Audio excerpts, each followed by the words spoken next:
Hey guys, it's me. Okay, so I said I was gonna make a video, and I've actually got around to making it. Or, by the time you see this, I will have made it, and I currently am making it right now. So I just want to talk a little bit about a lot of things.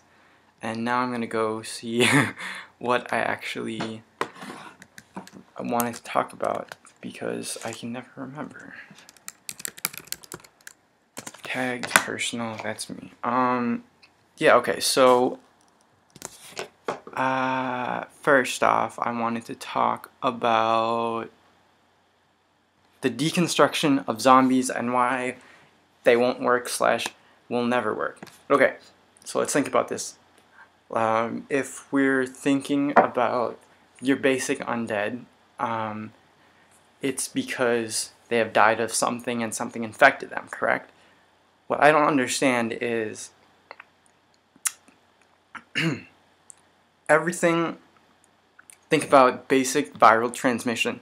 A virus infects the host and then uses whatever's inside the host to release other little viruses and continues the cycle, right?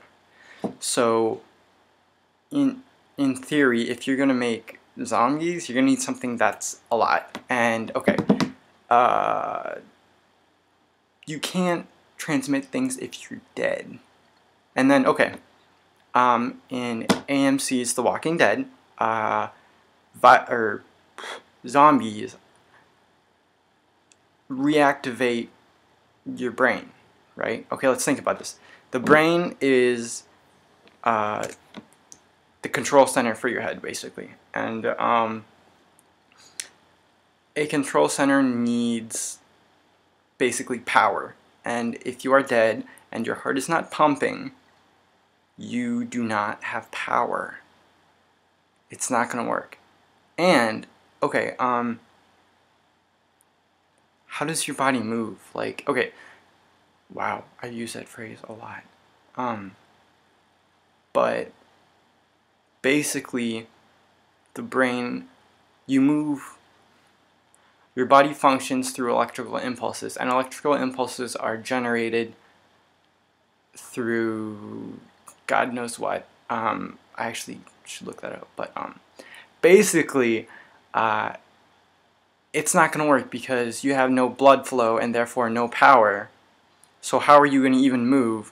And if you have no blood, that means you don't require nutrients. So why are all the zombies trying to fucking eat you? Makes zero sense. Unless you are possessed by a ghost. But yeah, okay. Next topic is scars and scarification and cutting and all that shit. So I actually find scars to be very beautiful. It's not one of those weird fetish turn on type things, but okay, well maybe it is, but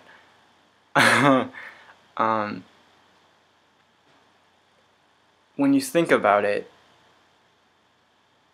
ugh, this just now sounds all so cliche that I'm thinking about it. But a scar is just proving that you have been able to get through. You've had shit happen to you, and you're getting through it now. And I think that's really neat, because who hasn't gone through shit? And yeah, so I'm sure there's some Selena Gomez post about it and some shit somewhere out there, but yeah, this video, it's obviously not going to be under 5 minutes, so I'm just going to put it on YouTube and stuff. But the next thing that I wanted to talk about was sobriety.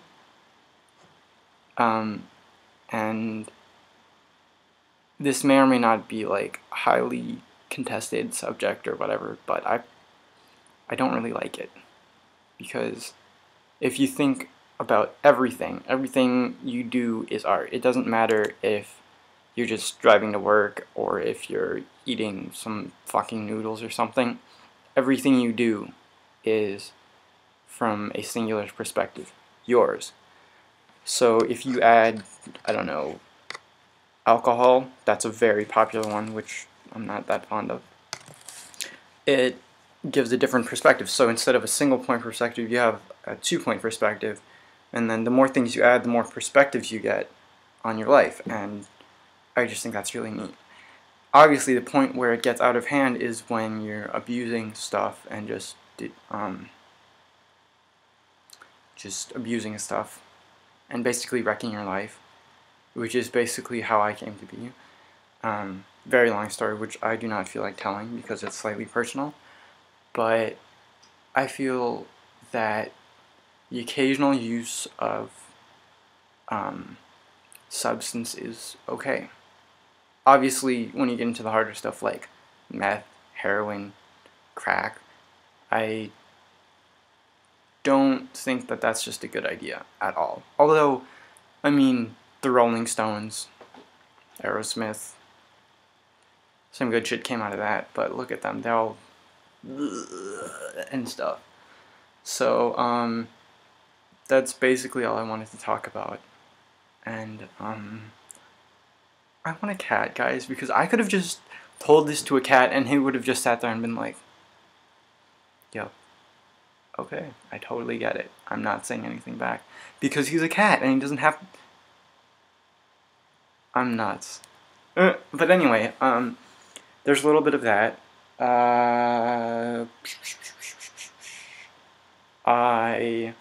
Okay. Pet peeve of mine, socks that don't fit. Like if they're too big or too small, like the too big ones just end up sliding off your toes, and it's just really fucking annoying because then you have to walk around and there's this little bit of sock hanging out and it's really annoying. And then socks that are too small just like make your toes like curl and it's really uncomfortable and stuff. And shoes that are too small too.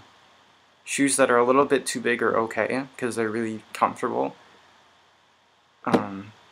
And yeah, so and I turned on the TV when I got home from dropping my sister off, and it was pretty neat because there was this program on some public TV channel, and it was about like algae and stuff and photosynthetic organisms, photosynthetic microorganisms, and it was pretty neat because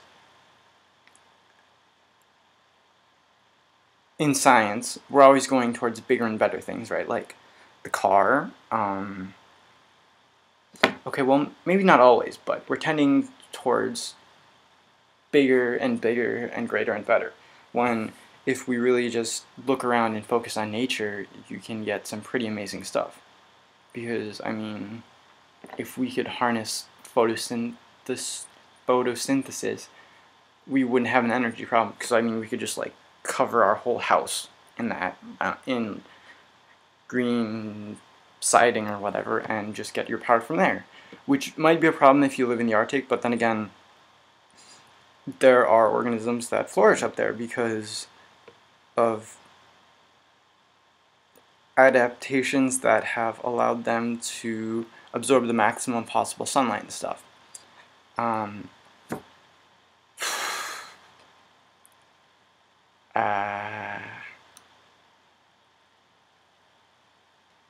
Yeah, so I really missed being able to think like this, and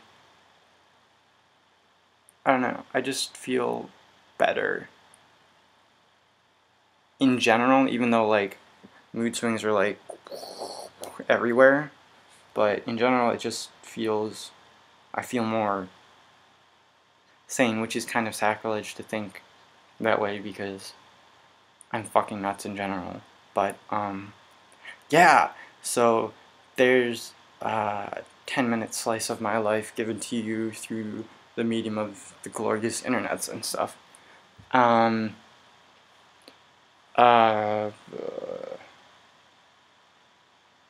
Yeah, so that's it. I will talk to you guys later.